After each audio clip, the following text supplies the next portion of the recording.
Hi, my name is Jacqueline Le Sueur. I'm English.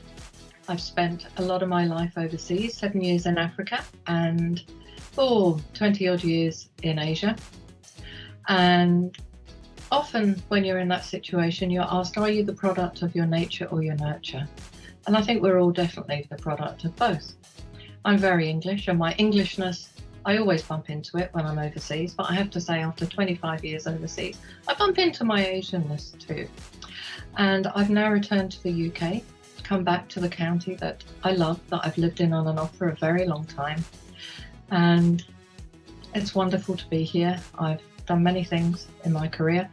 I've sold diamonds, I've sold cars, started a business for Oxford University Press in Thailand in the early 90s. And then I got into learning and development, people development and coaching.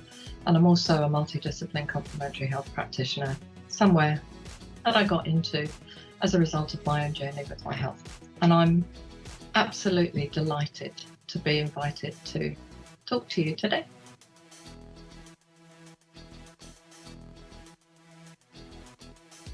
Who inspires me and why? I gave this lots of thought, and the same name kept on popping into my head. And it is a Danish architect called Jørn Utzon. And for the Danes out there, my apologies for my pronunciation. Jørn Utzon is the man who designed the Sydney Opera House. And this is a building that I was born in 1961. Through my school years and into my teens, this building just inspires me, and it inspires me to this day. That is the building, very famous, made of what look like shells or sails, floating on water in the harbour in Sydney in Australia. Jørn Utzon entered an architectural competition in 1957. And instead of submitting completed drawings and a model, he just submitted preliminary sketches. So that in itself was really unusual. And when they were judged, legend has it that his sketches were tossed to the floor because they weren't properly done. But in fact, his design was chosen. And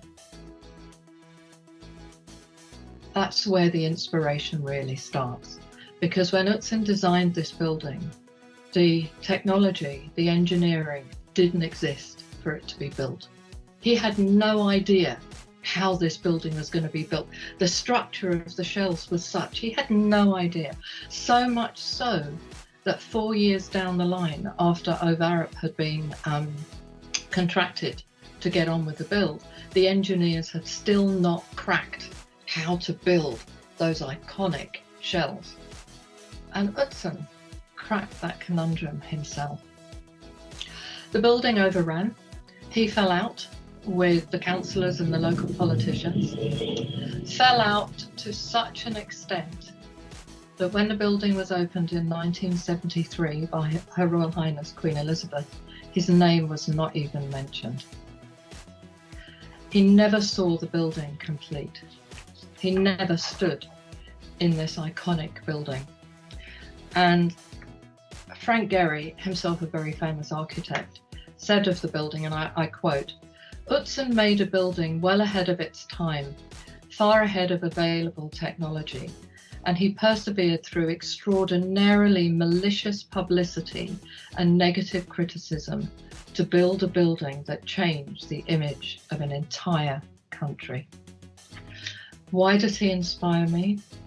Because he believed. He believed in possibility, and he never gave up on his dream. Makes my skin prickle even now. He never gave up on this dream that this building would be built. And that is such a powerful metaphor, I think. And if I forward track to 2009, I was speaking at a conference in Tasmania, in Hobart, living in Singapore at the time. And I decided to go back to Singapore via Sydney. Because as much as I've been to Australia a lot of times when I was living in Singapore, I'd never seen this building, this iconic building that has inspired me for so long. And I sat on the left-hand side of the plane and we flew into Sydney and I could see it out the window. And my heart fluttered and I was so excited. And when we landed, I went to my hotel and I said to the guys in the hotel, I want to walk down to the Opera House, but I don't want to see it in the distance. I want to walk where I can't see it and then sort of kind of turn a corner around a tree and it's there. And they said to me, you need to go this way. And they sent me down through the Botanic Gardens. And I was like a child. I was like that young teenager that was so inspired by this man and this building and the fact that he didn't know how to do it, but he did it anyway. And I rounded a corner and there it was. And you know, there's always a bit of a risk when you see something like that because maybe your expectations won't be met. And I could not wait to walk up the steps into that building. I went to 3 performances. I couldn't really afford it, but I went to 3 performances. I saw an opera, I saw a play, and I saw a dance in the round. And I also did the back of house tour because I had to see that engineering. And it was wonderful. And through my life, when I've faced challenges and when there's been real darkness, I've always held on to the belief in possibility. And I anchor that with an image of that really iconic building. So that's who inspires me and what inspires me too.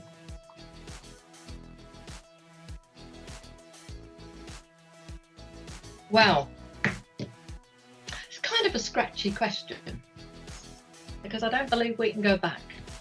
And this really scratched at me. So I converted it a bit and thought, what is it that I can learn from my younger self? What is it that I have learned from my younger self? And I'd like to share with you what that is. I grew up with a mother who was diagnosed as a paranoid schizophrenic. My father was self-employed. I've been self-employed for 20 years. When you grow up in a household like that, there is no stability. There's no stability of income because self-employment is often feast and famine. My father had to go where the work was. He was an electrician. Sometimes he worked from home. Sometimes he worked in Paris. When you live with somebody who has a mental illness, there is no stability either for that person or for the people around them. And when my mother's illness cast its veil over her, she became a very, very different person, a person who was physically, mentally, and emotionally abusive. I was young. I think she was diagnosed when I was about 10. So through my school years, I was a little bit plump. I had a broken tooth and I wore glasses. I got picked on. That's what it was called those days. We didn't get bullied, we got picked on. And I had a mental mother, a mad mother. So my room and books, you can see books here, became my sanctuary. If I could just get home, not get into, be picked on too much coming home from school. And if my mother was in one of her very dark places, if I could just get up to my room and put a chair underneath the door handle, I'd be safe. My mother was sectioned or self-sectioned many times during my childhood, right up to the age of 18. She had the most awful treatment, ECT, electroconvulsive therapy treatment. She had a frontal lobotomy thing and just doped up to the eyeballs on drugs. Did my mother receive any counselling? Not what I saw.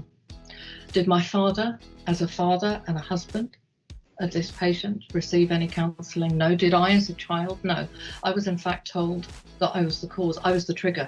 I was the thing that sent my mother into that other self. And that's a very big burden to bear. My mother burnt my books before my exams, and that just made me all the more determined to pass them. And all my school life, I wanted to be an academic. But at the age of 18, I realised that I needed to leave England. Otherwise, I was so scared I would land up like my mother. So I got married at 18 and I went to South Africa in 1979. I didn't see my mother alive again. 7 years later, I got a call saying that she was in intensive care. I came back here to see her. I wasn't allowed to see her because, again, her doctors were saying, we can't allow you to see her because you're the cause of her trouble. How can I be the cause of the trouble? I've been away for 7 years. Anyway, by this stage I was divorced, and I decided after I got back that I really needed to come back to England. And I came back, and I'd been home, got back in the November of 86, and my mother died in the July of 87. And I only found out how she died, the truth about how she died, when my father passed away in 2012. But that's a story for another day. But what lesson do I learn from that? Those 7 years that I was in South Africa, I harboured so much resentment and so much anger. And the person that harms the most is ourselves. I harboured so much resentment and anger towards my father for not being more supportive, because I couldn't climb out of myself and walk in his shoes. Of course I couldn't. I was too young and too involved and too close. And it was only when I left England in the early 90s and started traveling, and when I did a very, very long bicycle trip and landed up in Asia, that I really started asking questions of myself. I never spoke to anyone. I just spoke to myself. And then in the mid-90s, after many years of trouble, health challenges, I was medically evacuated twice out of the Maldives in an air ambulance to Singapore. On both occasions had life-saving surgery, and was a very long time in hospital and recuperating. And it was during that time, when you faced your own mortality, that you then look back to your younger self. And you look back at what you've had. And when you're told that you might die when you go into surgery, you think to yourself, is there anyone I need to speak to? Is there anything that I need to say? And I started speaking out loud to myself and asking questions of myself, and asking questions of my mother, who couldn't answer them, and of my father, who couldn't ask them either. But it was my way of processing. And I've been processing ever since. And I give thanks for my mother and for everything that was, because we can't ever change the past. But I only started looking at the gifts that my relationship with my mother had given me when I was in my 40s, and I'm 60 in February, and I was in my late 40s. When I started thinking about the hell on earth that my mother must have been going through, and that my father must have been going through. When my father was dying in 2012, we spent 3 very special weeks together in the hospice. And I learned more about my life and my childhood and my parents' marriage than I had done in the preceding years. And what I would really learn, and what I would really like to share, I only went public with this, really public with this story 3 or 4 years ago, talking about it on social media, writing about it, becoming very vocal about mental health awareness, is because I was really screwed up. Of course something like that screws you up, screwed my mother up, screwed my father up, and we had no support. And it's very difficult to ask for help when you are surrounded by such stigma and such judgment. And unfortunately, when it comes to mental health, we still have stigma and we still have judgment. And it takes strength to speak out. I'm not saying necessarily that I'm strong, but it does take strength to speak out. But the lesson that I've learned from my younger self is speak out and ask for help. I still find it, to this day, I find it almost impossible to ask for help. I have a prosthetic abdominal wall. I'm not supposed to lift anything more than 5 kilos. I have my neighbours go, Jackie, when they see me trying to get the birdseed out the back of the car. I still struggle with that. And that lesson from my younger self is, don't suffer in silence. Reach out. And something I learned when I was in my treatment practice is you're not the only one. And if you reach out and you talk, not only will you get help, but your story will help other people. And when you are able and strong enough to start speaking about it publicly, that is the only way that we will ever change that stigma and that judgment. And excuse the tears in my voice because it makes me very emotional to this day. But if you are watching this and you are out there, and for whatever reason you are struggling with whatever your depression might be caused by, whether it's domestic abuse, whether it's mental health issues with a loved one or somebody that you care for outside of your family, you're not on that journey alone. And the more we talk, the more we can help one another. So that's the lesson from my younger self.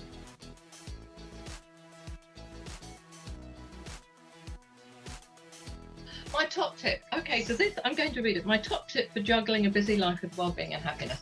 Okay, I've distorted this question a little bit as well. I hope you don't mind. Because I think there are people that have very, very busy lives that think, oh my God, how am I going to find time for myself?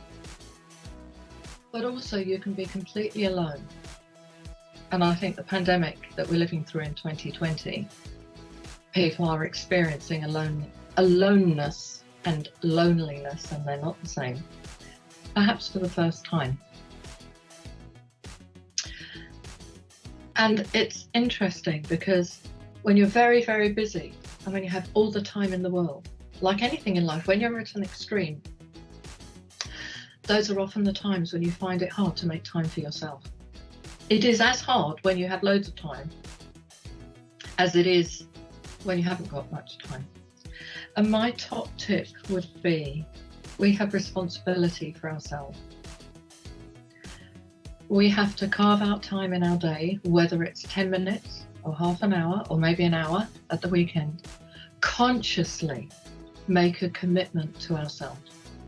And we put it in our diary and we communicate that to whomever we need to communicate it to. So when I had my treatment practice, busy mums would say to me, God, I have no time to myself. I said, put a schedule on the bathroom door. Mum's bath time, 7 to 7:15 every night. And unless the house is burning down, no one bangs on the door. You know, find a way to make it happen, because the only way that we can do that is to actually make a commitment to it. And what you do in that time, it could be reading a book, it could be knitting a pair of socks, it could be doing like I do. I go outside every single day, because even when I've been living in bigger Asian cities, it is important for me to get outside and find some nature. For 10 years, I've been posting daily botanic beauties on social media. That started when I lived in a concrete jungle, and I had to do that, and it became a commitment. And now if I don't do it, I get messages, Jack, haven't seen today's botanic beauty, are you okay? And it's actually become people's way of checking on Jack who might not be okay. So that top tip really is, you have to make a commitment to it. It has to be a conscious commitment. And whether that conscious commitment is sitting with your meditation app, doing yoga, going for a walk, walking the dog around the block at the same time, having a bath, reading a book. But don't just keep it to yourself. Tell everybody who needs to know, who needs to support you to achieve that. And that's particularly true if you have a busy family life, or you are caring for an older person, or caring for a special needs child. Somehow we can make it happen, but it starts with us. We have to make the commitment to that change. That's my top tip. Hope that's not too heavy and gloomy. But it's really important, because it doesn't have to be long, even if it's 5 or 10 minutes, because if you're committed to it, it's quality time, no matter what you do.